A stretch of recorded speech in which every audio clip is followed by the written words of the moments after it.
Olá pessoal, tudo bem com vocês? Sejam todos bem-vindos a mais uma aula da história de Cabo Frio, parte 5. Meu nome é professor Clóvis e hoje nós vamos ver aqui a parte 5.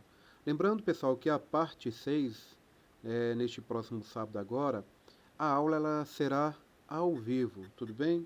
Então nós iremos fazer aí na parte 6 uma aula ao vivo a 1 hora da tarde. Então aguardo todos vocês para esta aula, tudo bem? Então vamos começar aqui. 1900. 1900. A abolição da escravatura no final do século XIX trouxe transformações nas atividades produtivas locais, sobretudo em funções da perda da mão de obra escrava, o que abalou a economia local. Cabo Frio viveria praticamente toda a primeira metade do século XX em torno do sal e da pesca, atividades ligadas ao mar, diferentemente no século XIX, período em que a cidade, pela fartura da mão de obra escrava, foi mais ligada às atividades da lavoura. Entretanto, no início de 1900, Cabo Frio permanecia como uma cidade interiorana, com poucos recursos, e serviços de abastecimento, saneamento e energia elétrica precários. No começo dos anos de 1920, a cidade enfrentou uma epidemia de varíola, com óbitos e mortes. Também nesta época, a ponte sobre o canal do Itajuru desabou. Foi então construída no local a ponte Feliciano Sodré, inaugurada em 1926. Em 1922, ocorreu a primeira eleição para prefeito em Cabo Frio, tendo sido eleito o senhor Francisco Vasconcelos Costa. Alguns jornais e a revista Raios de Luz começaram a circular, entre elas o Arauto, em 1918, e o Saque Fluminense, em 1935. Em 1924, pessoal, foram criados os distritos de Arraial do Cabo e Saco Fora, e anexos ao município de Cabo Frio. O distrito de Saco Fora passou a se denominar Armação dos Búzios em 1938. Em 1913, a 2 anos do tricentenário da sua fundação, a cidade de Cabo Frio permanecia mergulhada na vida pacata e solitária de sempre, isolada da capital e do resto do país pela falta de estradas. Os trilhos da ferrovia Maricá, que haviam chegado à região em Araruana em 1911, agora estendia-se até Iguaba Grande. Somente em 1915, os cabo-friesenses ganhariam um meio de locomoção, a lancha a motor, com que o francês Albert Manzot inaugurou a primeira linha de transporte de passageiros, via Laguna de Araruama. Era um percurso muito perigoso nos dias de vento forte, e mesmo com águas calmas, navegava-se horas até atingir a estação de Iguaba.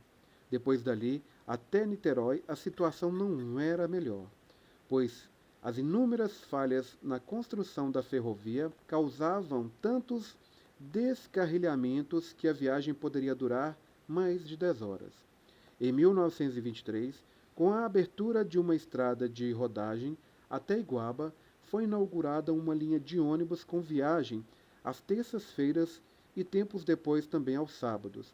Com a construção da ponte Feliciano Sodré, em 1926, foi estabelecido um serviço de ônibus diário. Elísio Gomes Filho, Histórias de Célebres Naufrágios do Cabo Frio, editora Texto e Arte, sem data. Então, pessoal, continuando, a atividade salineira prosperava. E o sal era o principal produto da economia local. O número de salinas na cidade aumentou de 6 em 1903 para 42. Em 1930, a área total abrangida pelas salinas em 1929 era de 3.911 hectares. A produção total em 1929 chegava a 1.386.000 sacas de 70 quilos cada. Como o porto de Cabo Frio só comportava embarcações de pequeno calado, a Companhia Perinas S.A. obteve uma autorização do governo para construir na atual Praia dos Anjos, em Arraial do Cabo, o Porto do Forno para barcos maiores em 1929. A estrada de ferro chegou a Cabo Frio em 1937, iniciando a nova modalidade de transporte do sal, que solucionava os problemas de logística, custos altos e tempo. O serviço de transporte de passageiros contribuiu para vencer o isolamento da cidade, possibilitando sua integração com a capital e demais localidades. No início dos anos de 1940, foi criado a Companhia Nacional de Álcalis, que entrou em funcionamento na década seguinte. Foi também inaugurada a rodovia Amaral Peixoto, RJ-106, ligando a região à capital do estado. Tais eventos contribuíram para o auge da produção salineira, que foi ainda estimulada pelo início das atividades da Álcalis em 1958 e pela instalação de 2 refinarias de sal em Cabo Frio nos anos de 1960.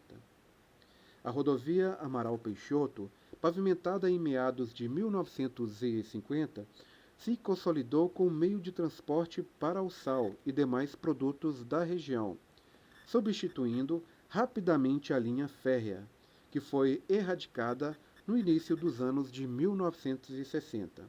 Nessa altura, já era intensamente utilizada para pôr carros de passeio e ônibus de passageiros em direção à região dos lagos, e em especial a Cabo Frio. Em 1974, foi inaugurada a Ponte Presidente Costa e Silva, conhecida como Rio-Niterói, que impulsionou decisivamente o turismo na região dos lagos.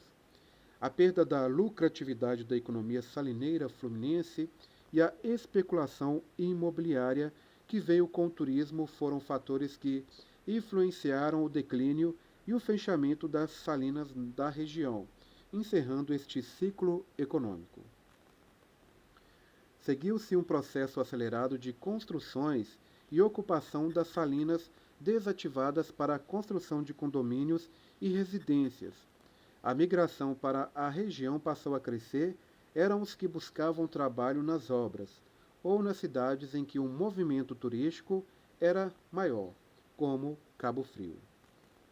Em 1985 e 1995, os distritos de Arraial do Cabo e Armação de Búzios foram elevados à categoria de municípios pelas leis estaduais 839, de 13 de 5 de 1985, número 249, de 28 de dezembro de 1995, respectivamente. Então, pessoal, ficamos por aqui. Aguardo vocês aí na próxima aula, que vai ser um aulão ao vivo e vai ser uma aula muito bacana. E a fonte deste documento que nós estamos fazendo a leitura está aí no link aí, olha. Então, um grande abraço, bons estudos e que se dediquem bastante para que vocês consigam ser aprovados neste concurso quando ele ocorrer. Um grande abraço.